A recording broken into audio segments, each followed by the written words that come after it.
Apakah AKBP Rosa ini adalah orang yang circle-nya benar-benar clean? Saya kira untuk benar-benar clean sangat diragukan.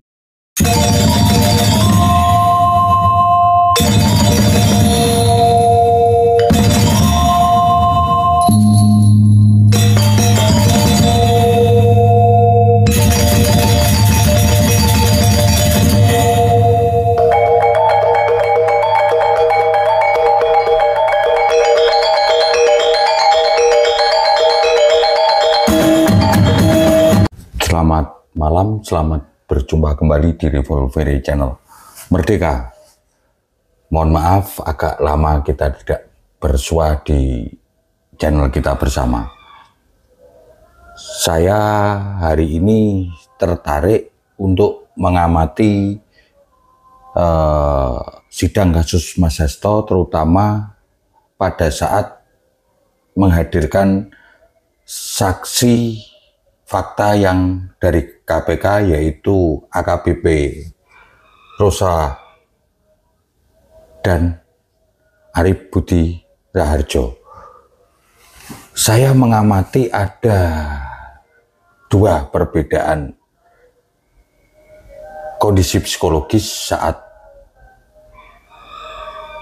Rosa dan Arif ini memberikan kesaksian. Mari kita lihat tayangan video keduanya. Namun sebelum itu disclaimer sebentar ya, khususnya tentang AKBP Rosa. Apakah AKBP Rosa ini adalah orang yang circle-nya benar-benar clean? Saya kira untuk benar-benar clean sangat diragukan. Sebab jujur saja, keluarga AKBP Rosa ini pernah terindikasi terlibat kasus tukar guling Benggok Desa, yaitu di Desa Kebon Sawahan, Kecamatan Juwana, Kabupaten Pati, Jawa Tengah, yang pada saat itu, saat terjadinya kasus tukar guling tanah itu, sang paman dari AKBP Rosa ini menjabat sebagai camat, dan kemudian yang membeli adalah saudara daripada si camat tersebut, dan kemudian sekarang didirikan sebuah pompa bensin. Kemudian sang camat ini karirnya merangkak menjadi seorang bupati Pati 2 periode, dan dalam kepemimpinannya pun penuh kontroversial, namun tidak pernah tersentuh hukum. Saya ulangi, kepemimpinannya kontroversial namun tidak pernah tersentuh hukum. Dan kemudian yang terakhir, sang paman ini terbukti melanggar kode etik saat dia menjabat sebagai anggota DPR RI, melakukan perbuatan yang melanggar norma dan etika, yaitu melakukan video call seks dan diputus ada pelanggaran kode etik di situ. Nah, kembali lagi kepada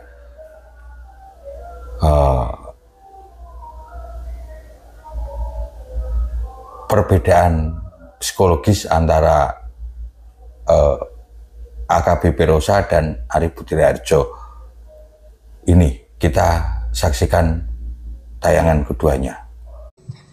Nah, di dalam BAPK tersebut yang saudara ambil, apakah keterangan semua fakta-fakta yang ada di dalam BAPK tersebut, atau terhadap hal-hal yang mengarah kepada dugaan keterlibatan terdakwa?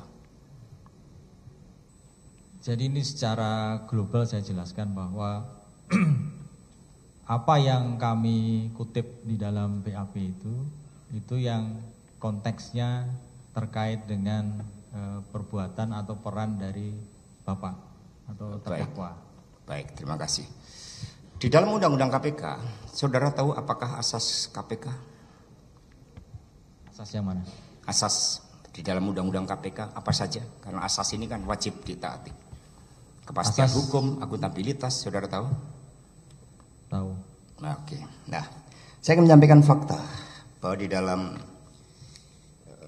ini bukti petunjuk bahwa di dalam BAPK saudara Saiful keterangan 18.4 dia mengatakan adanya inisiatif saya yaitu Saiful Bahri untuk melakukan lobi-lobi ke KPU dikarenakan atas dorongan dari saudara Harun Masiku yang secara aktif meminta tolong untuk disukseskan baik secara lisan maupun supporting dana. Jadi saudara tadi mengatakan keterangan saudara adalah dari BAPK tersebut, dari bukti petunjuk. Di sini saudara Saiful Bahri mengatakan bahwa supporting dana dan upaya lobi-lobi itu karena diminta oleh saudara Harun Masiku. Bagaimana di dalam keterangan saudara, saudara bisa mengatakan bahwa itu adalah perintah saya. Di dalam keterangan saudara halaman 6, Hasto melaksanakan dengan segera maka dibutuhkan lobi-lobi ke KPU baik secara lisan maupun dana. Kenapa keterangan dari saudara Saiful ini tidak saudara masukkan di dalam keterangan saudara? Saya merefer kepada BAPK di awal, Bapak. Ya ini BAPK di awal ini. Ini di BAPK di awal saudara Saiful poin 18,4. BAPK di awal bukan seperti itu, Bapak. Ya, ini ada itu, keterangan itu ini. Barangkali BAP. Iya. Iya. Iya, siap. Baik. Baik, terima kasih yang mulia. Kemudian di dalam keterangan halaman 6 BAP saudara pada tanggal 13 Desember. Di situ saudara mengutip bahwa Saiful Bahri melaporkan kepada Hasto terkait urusan Harun Masiku. Lalu Hasto menurut keterangan saudara mengatakan dalam kutipan langsung yang saudara ambil, ya silahkan saja bila perlu saya menyanggupi untuk menalangi dulu dana tersebut agar urusan Harun Masiku segera cepat selesai. Pertanyaannya apakah ini juga dari BAPK? Itu betul dari BAPK. Pada saat itu BAPK itu merefer kepada pembicaraan melalui tapping, melalui penyadapan. Ya, nanti mohon dicatat tappingnya untuk dapat ditayangkan. Penyadapan yang membuktikan bahwa saya mengatakan menyanggupi adanya penalangan dana untuk urusan Harun Masiku. Mohon dicatat yang mulia. Kemudian terkait tadi bahwa saudara mengatakan BAP bisa berbeda dengan BAPK, betul? Karena ketika saya menyebutkan keterangan 18,4 saudara mengatakan itu mungkin di BAP. Nah, ketika ada BAPK kemudian menjadi BAP, kemudian di dalam persidangan dihadirkan saksi-saksi, lalu kemudian ada fakta-fakta persidangan. Menurut saudara terhadap fakta persidangan yang kemudian menjadi pertimbangan hakim dan putusan hakim yang berkekuatan hukum tetap antara BAPK, BAP, fakta-fakta persidangan dan pertimbangan hakim, mana yang lebih kuat di antara keempat hal tersebut? BAPK, BAP, fakta-fakta keterangan saksi di persidangan dan fakta-fakta persidangan dalam putusan. Baik, itu jadi apa yang saya sampaikan itu merefer kepada BAPK. Tapi kalau pertanyaan Bapak tadi, kalau pertanyaan seperti itu, yang lebih kuat adalah saksi yang disampaikan di pengadilan. Baik, terima kasih. Izin menjawab yang mulia. Handphone putih yang saudara terdakwa sampaikan itu posisinya bukan di loker, tapi ada pada Kusnadi. Itu sempat diserahkan, yaitu mereknya Vivo, ya itu warnanya putih. Nah, yang saya lihat pada saat saudara terdakwa berada di lobi, ya saudara menyerahkan selain handphone itu kepada saudara Kusnadi. Itulah yang kemudian menjadi pertanyaan saya, menjadi aneh adalah ketika ada orang bawa handphone baru tidak ada isinya sama sekali. Ya, biar jawab. Ya, biar jawab dulu. Ya.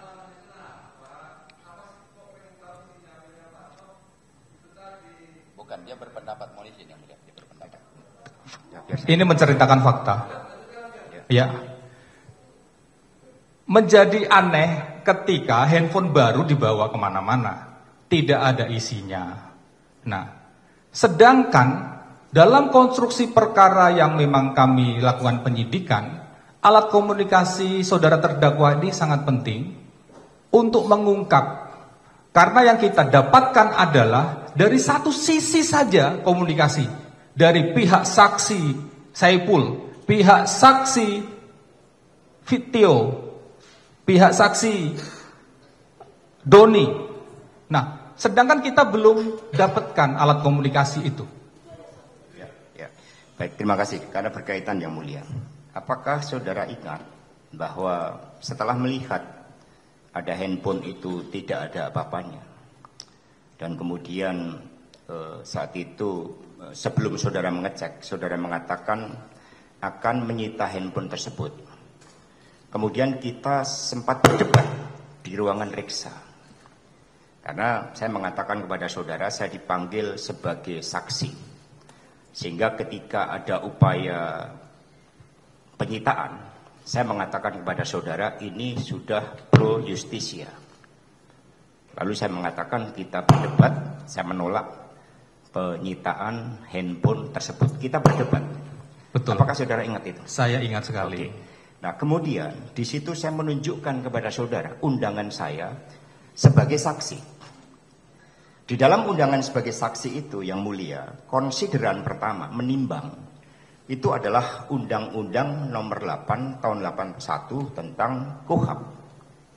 Kemudian saya menanyakan kepada saudara, ketika ini sudah pro justisia, maka saya harus didampingi oleh penasihat hukum. Betul tidak? Baik, saya akan jawab. Pro justisia itu bukan hanya pada saat penyitaan handphone.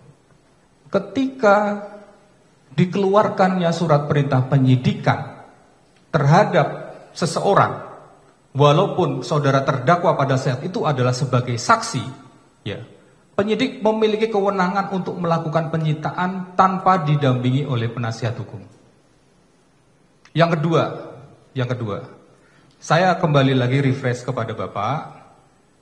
Pada saat Kusnadi menyerahkan itu ada CCTV-nya, saya sudah lihat berulang-ulang. Menyerahkan handphone warna putih kepada Bapak, kemudian saya lakukan pengecekan. Nah, saya sempat menanyakan kepada Kusnadi, yang handphone yang salahnya mana? Nah, di itulah posisinya Pak Kusnadi tidak mau menyerahkan. Kami kembali terhadap pertanyaan Bapak terkait dengan pro justisia. Jadi secara aturan penyidik, karena KPK ini leg spesialis, penyitaan bisa dilakukan walaupun tidak didampingi oleh penasehat hukum.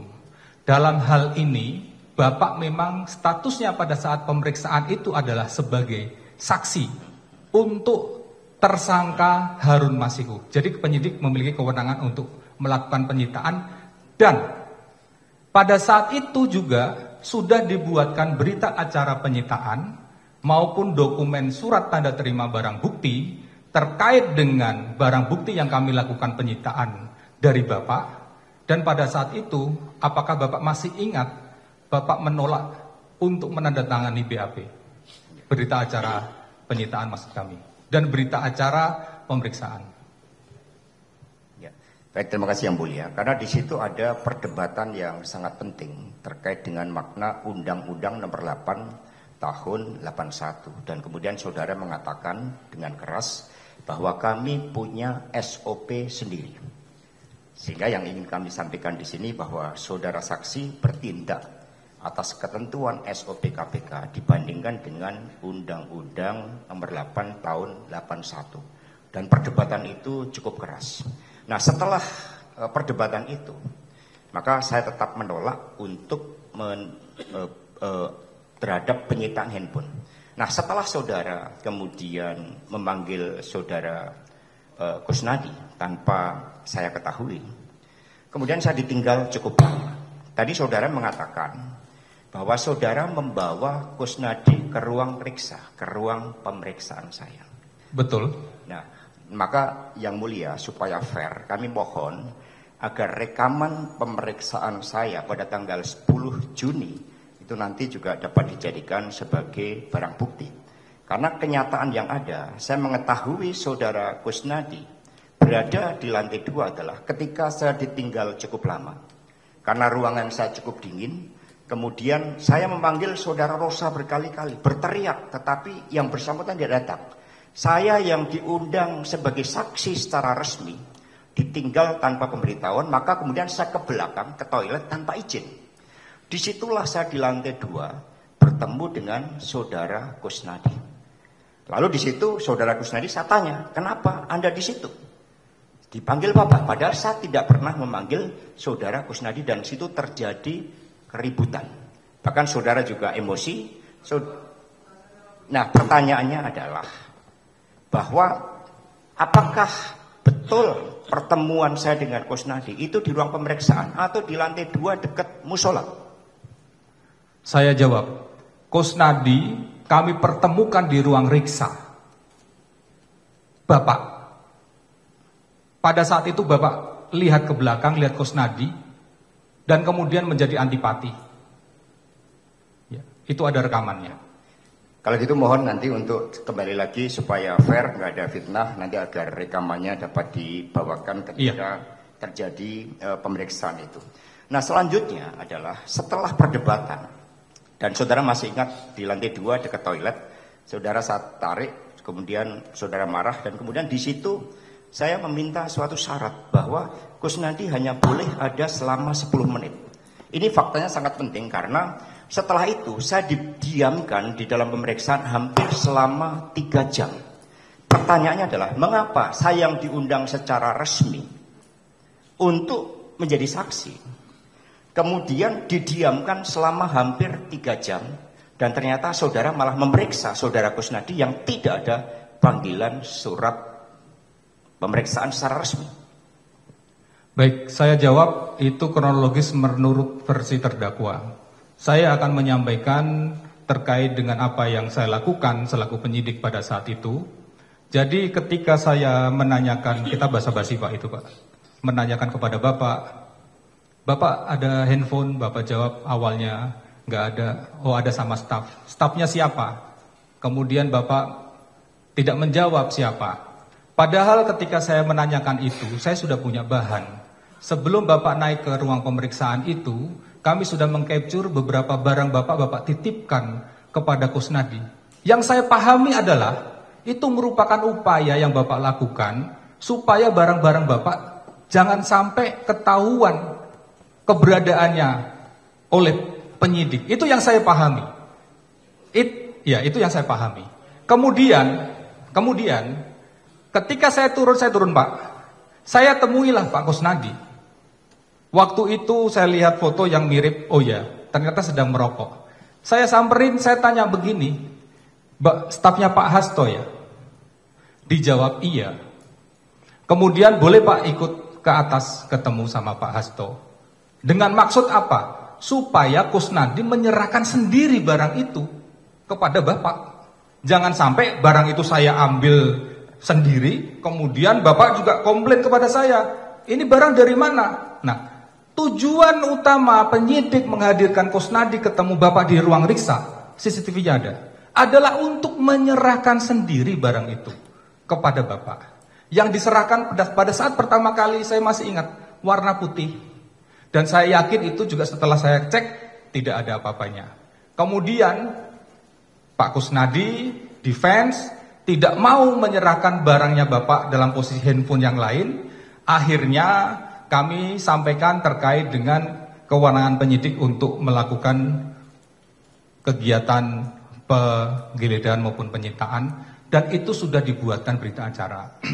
Terkait dengan Bapak menanyakan kepada saya dibiarkan lama. Pada saat itu Bapak tidak bersedia memberikan keterangan. Ya, pada saat itu Di dalam berita acara pemeriksaan Bapak sebagai saksi, Bapak menerangkan saya tidak mau memberikan keterangan dengan alasan apa? Pada saat itu Bapak di dalam BAP ada itu menerangkan tidak mood atau tidak apa gitu. Mohon maaf, nanti kami cek kembali. Akhirnya saya urus yang Kusnadi ini karena di dalam apa yang dibawa sama Kusnadi itu ternyata bukan cuma handphone. Di situ ada beberapa barang yang kemudian kami lakukan analisa sementara. Uang tidak kami lakukan penyitaan dan kami tidak melakukan pemeriksaan saksi kepada Pak Kusnadi. Tetapi kita membuat berita acara penyitaan STBBB dan itu sudah kita berikan salinannya. Jadi itu kronologis menurut kami. Ada dua perbedaan di mana Arief Budi Raharjo terlihat tenang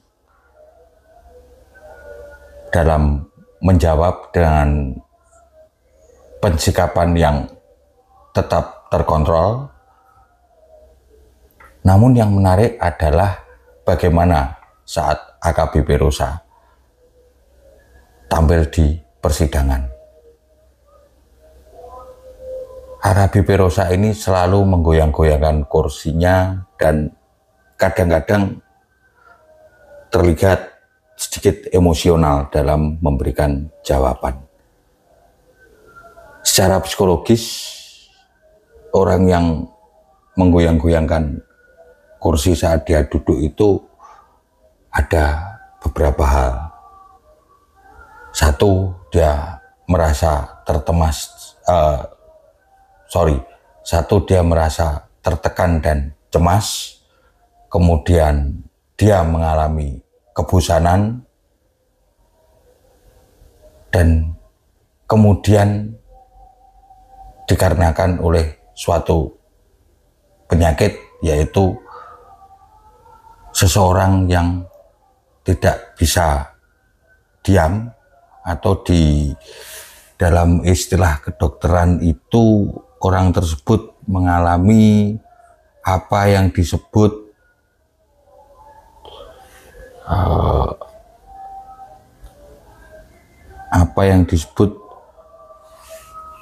ADHD atau Attention Deficit Hyperactive Disorder. Orang yang mengalami ADHD ini kesulitan untuk tetap diam dan bisa menunjukkan perilaku gelisah, termasuk menggoyang-goyangkan kursi.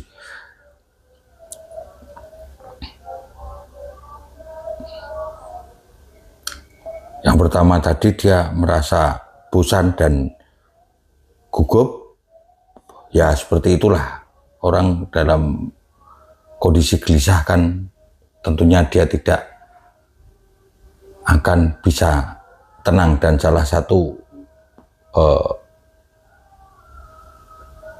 yang tampak di permukaan adalah orang itu tidak bisa duduk dengan tenang dan kemudian terlihat kadang-kadang emosional. Kenapa demikian? Bisa jadi AKBP Rosa ini adalah pelaksana utama intelektual untuk, saya tegaskan, untuk melakukan kriminalisasi terhadap Mas Hasto. Kenapa saya sebut demikian? Dari 13 saksi yang ada, saya cermati satu demi satu persidangannya, ternyata tidak ada yang mengarah langsung kepada Mas Hasto, dan 2 saksi fakta yang dari KPK pun kemudian tidak pernah melihat langsung keterlibatan daripada Hasto Kristianto ini. Kedua saksi ini hanya berdasarkan asumsi dan sekali lagi asumsi.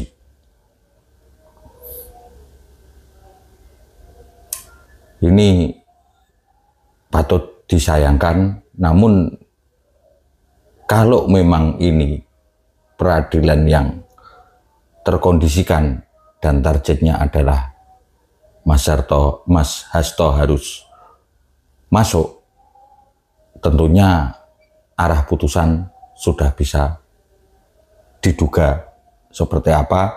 Namun yang terjadi apabila itu terkondisikan, efeknya kita semua juga tidak akan bisa menduga.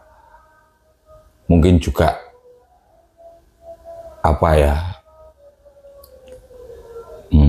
hilangnya semangat, hilangnya harapan rakyat untuk benar-benar mendapat keadilan yang seutuhnya. Sebab kami saat ini juga melihat ada beberapa kejanggalan yang mungkin juga kasusnya itu nanti akan, mungkin juga kalau tidak dikawal akan juga menguap. Gebrakannya di awal tentang penegakan hukum, memang semua masyarakat menilai luar biasa lah. Ada 1, 2, 3 dan beberapa kasus besar yang kemudian terungkap,